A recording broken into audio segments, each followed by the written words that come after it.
Assalamualaikum warahmatullahi wabarakatuh. Hari ini kita membahas huruf baru lagi, yaitu huruf J. Huruf J ini jika kita melihat dari zona, maka terdiri dari dua zona.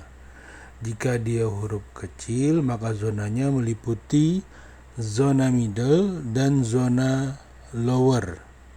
Jika huruf kapital, maka meliputi zona upper dan zona middle. Huruf J ini jika huruf kecil, dia menggunakan tanda titik di atasnya. Dan itu juga nanti bisa dilihat di video ini, itu ciri dari ketelitian. Nah, huruf J ini dalam grafologi itu termasuk kategori lambang kantong uang atau kemakmuran.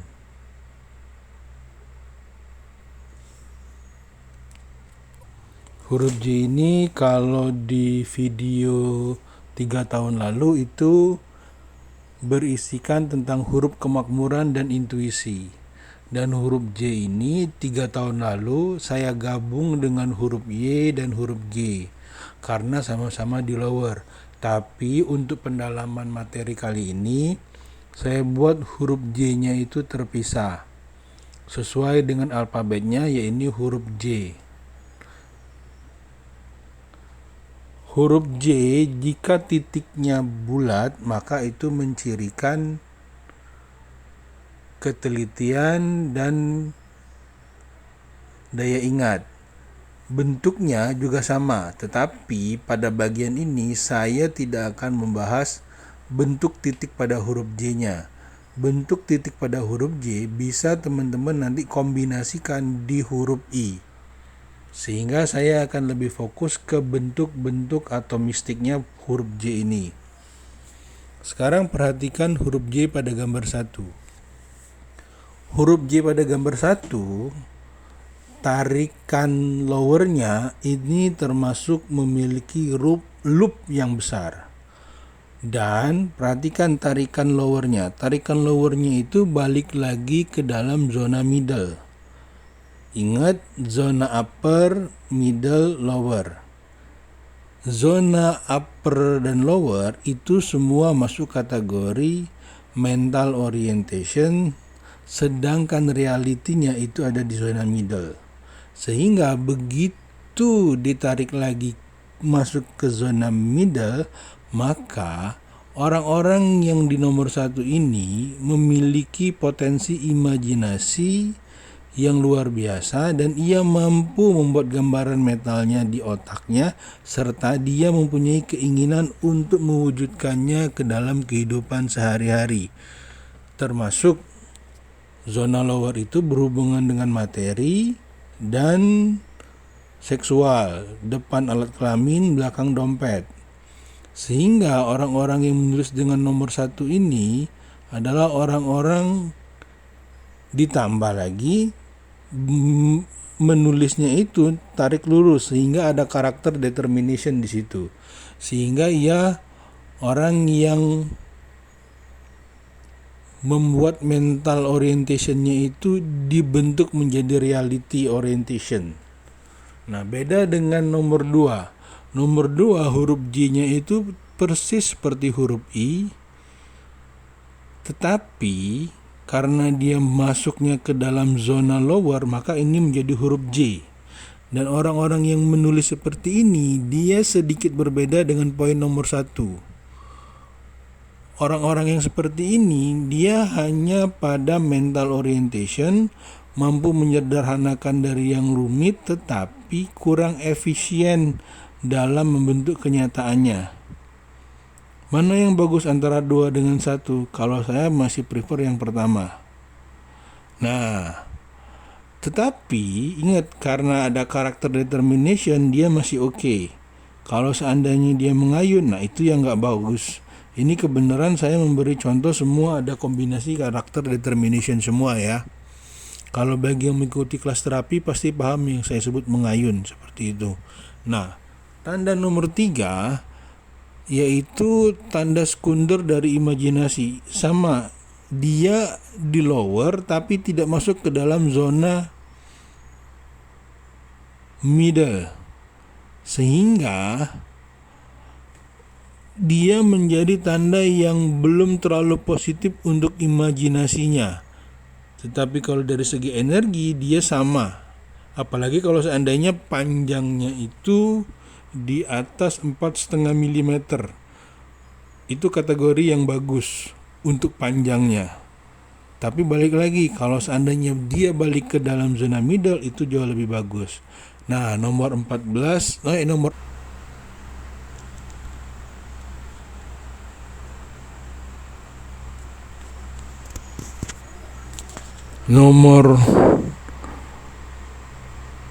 ini yang bahaya. Jadi nomor 4 ini itu termasuk kalau dalam huruf G ini nanti masuk tanda kriminal atau violent claw, yaitu membentuk mirip seperti cakar elang. Secara umum tanda ini memiliki interpretasi yang kurang baik. Pertama, dia bisa artinya itu agresif, licik, dan suka main belakang atau menikam. Dan jika untuk masalah seksual, terutama ini referensi dari Amerika, ini terjadinya kejahatan seksual ataupun korban seksual juga bisa seperti ini. Karena apa? Kalau dalam tekanan dia dari lower dinaikin ke atas, mendapat tekanan ke atas. Nah, untuk nomor 5 dan nomor 6 ini sama, ada determination lurusnya, tetapi yang saya pengen tekankan yaitu di ujungnya, yaitu membentuk sudut kecil pada bagian lowernya.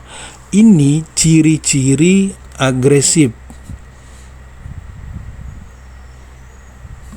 mudah tersinggung, cenderung tidak sabaran, bahkan karena gampang tersinggung bisa memulai perkelahian seperti itu. Nah, untuk poin nomor 7 ini nanti sedikit mirip dengan 23, tetapi untuk nomor 7 ini memiliki gambaran tentang possessiveness, sehingga kalau dia memiliki sesuatu dia cenderung mempertahankannya, termasuk tentang pasangan. Dan daya imajinasi terhadap seksualnya juga agak unik, lain dari normal.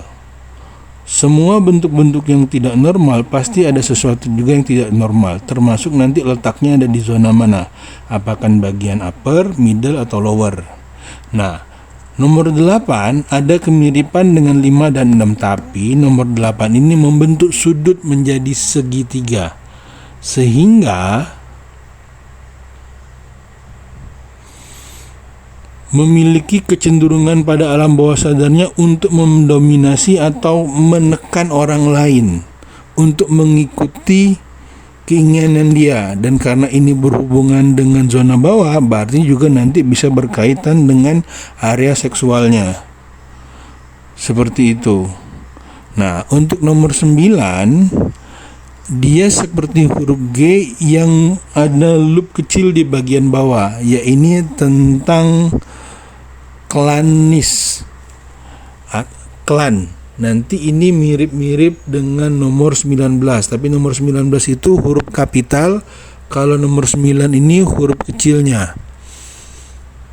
Sehingga orang-orang seperti ini hanya cenderung senang dengan klan lingkungan sosial yang menurut dia nyaman. Bisa nanti dari sukuisme, bisa nanti lingkungan terdekat hanya itu aja. Itu disebut dengan tanda klanis. Nah, nomor 10 ini seperti tanda plus atau tanda huruf T tetapi tidak pakai titik. Nah, ini pakai titik. Ini memiliki sisi positif, yaitu filosofis dan gampang memberikan informasi kepada orang lain. Itu untuk nomor 10. Nah, untuk nomor 11 itu seperti angka 4 tetapi dia memiliki lower seperti huruf J yang tidak terbentuk kantong uang. Menggambarkan orang yang cukup keras kepala, tidak sabaran, dan kurang berkompromi dengan orang lain. Ingat, sudut itu memiliki tanda agresif. Nah, untuk huruf 12 ini memiliki tanda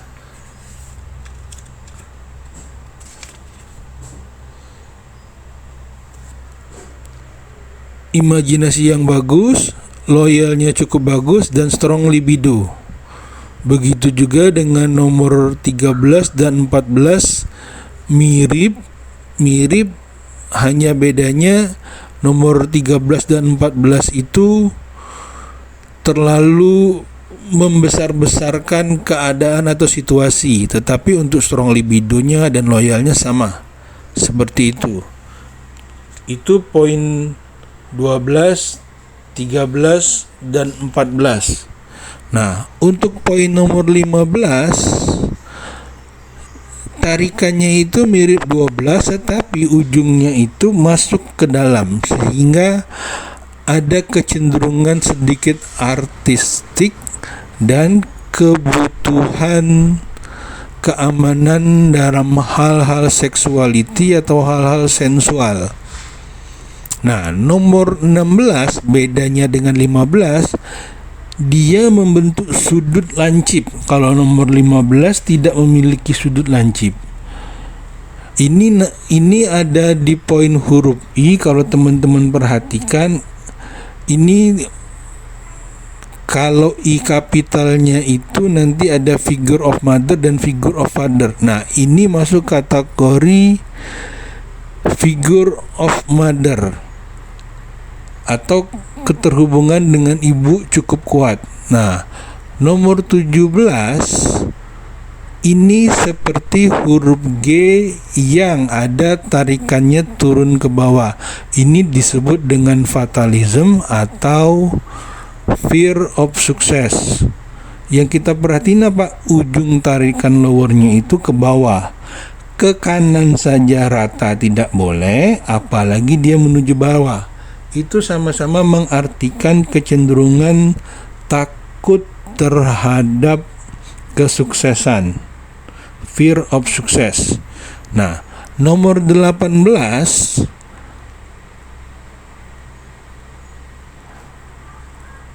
huruf J-nya itu mirip seperti nomor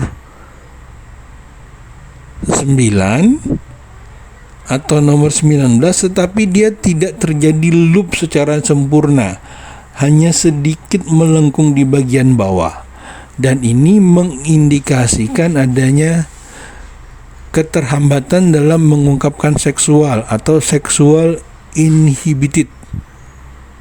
Nah, nomor 19 dengan nomor 9 ini mirip, hanya bedanya nomor 9 itu klanis huruf kecil, nomor 19 klanis huruf besar.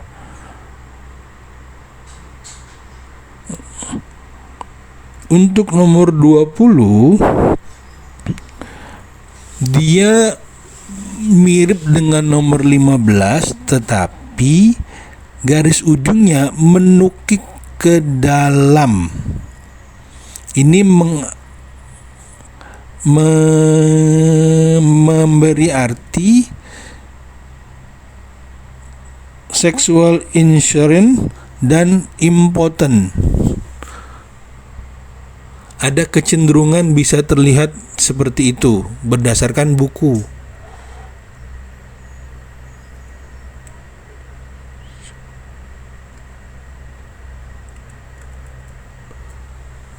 Atau orang yang bermuka dua, Bisa juga disebut dengan sek AC/DC. Seperti itu. Nomor 21 itu mirip seperti nomor 5 dan 6. Hanya saja ini untuk huruf kapital. Sehingga dia ada unsur aggressiveness dan sexual frustrated, tidak sabar, dan keterhambatan dalam mengekspresi.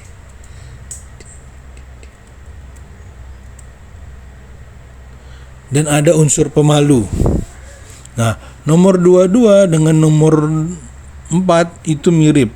Ini namanya Fallon-Clough. Sehingga kalau di buku-buku referensi ini nanti hubungannya dengan sexual irresponsible. Nah, nomor 23 itu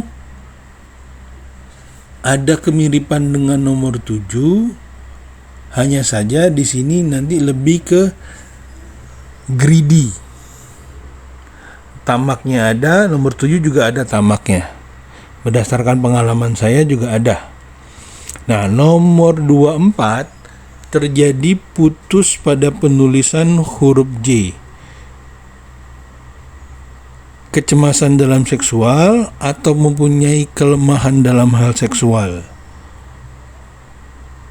Nah, nomor 25 itu mirip-mirip dengan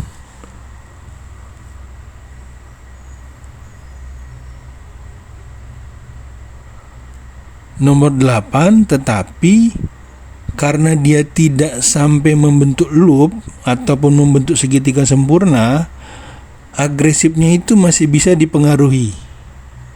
Beda dia membentuk segitiga sampai tertutup, itu dominasinya sangat tinggi.